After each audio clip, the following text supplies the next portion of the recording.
So hello guys, কেমন আছো তোমরা? আশা করি তোমরা সবাই ভালো আছো। আজকে আমরা চলে এসেছি SBF এ সিকান্দার দেখতে। তো এই যে SBF এর সামনে এসেছি, আর কিছুক্ষণ আগেই চলে এসেছি, তাই এখন চলছে আমাদের ফটোশ্যুট করে আমরা এই যে উপরে যাচ্ছি।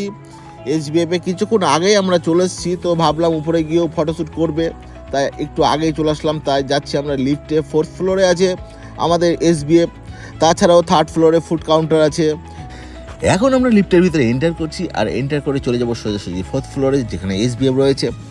আর আমরা 3জন এসেছি, আমার ওয়াইফ আর আমার শালিজি, 3জন মিলে এসেছি। আর এখানে লিফটেও দেখো ঢং করতে চায় না, এগুলোকে বলে মেয়েদের ঢং। এই যে ঢং করলো, আর এইদিকে আমার ওয়াইফও একটু ঢং করছে। তো আমরা 3জন এখন লিফটে করে উপরে উঠে যাব।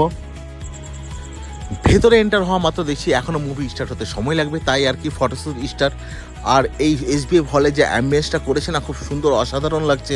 এই ধরনের একটা উদ্বোধন হতে চলেছে PRM সেন্টার মলে, তাই মালদাতে দুটো SBF সিনেমা হল হয়ে গেল। আর ভেতরে ঢুকে আমার মাথা নষ্ট, পুরো সিনেমা হল ফাঁকা, শুধুমাত্র আমরা 3জনই আছি। আর যাচ্ছি, আমার একদম পেছনে সিট আছে, তো 3জন মিলে আমরা মুভি দেখবো। হাসিও পাচ্ছে আমাদের।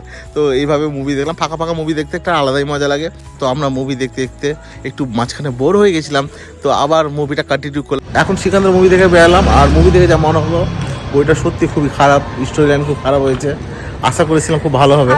আমি প্রথমে বলো তোমার ভাবছিলাম যে মহব্বতের হয়তো শর্ট দিয়েছে, যেমন কেমন লাগলো তোমার? কেমন লাগলো বইটা? স্টোরিটা খুব একটা 10-এর মধ্যে কত দিবা? 4 আর তুমি? 1 10-এর 1?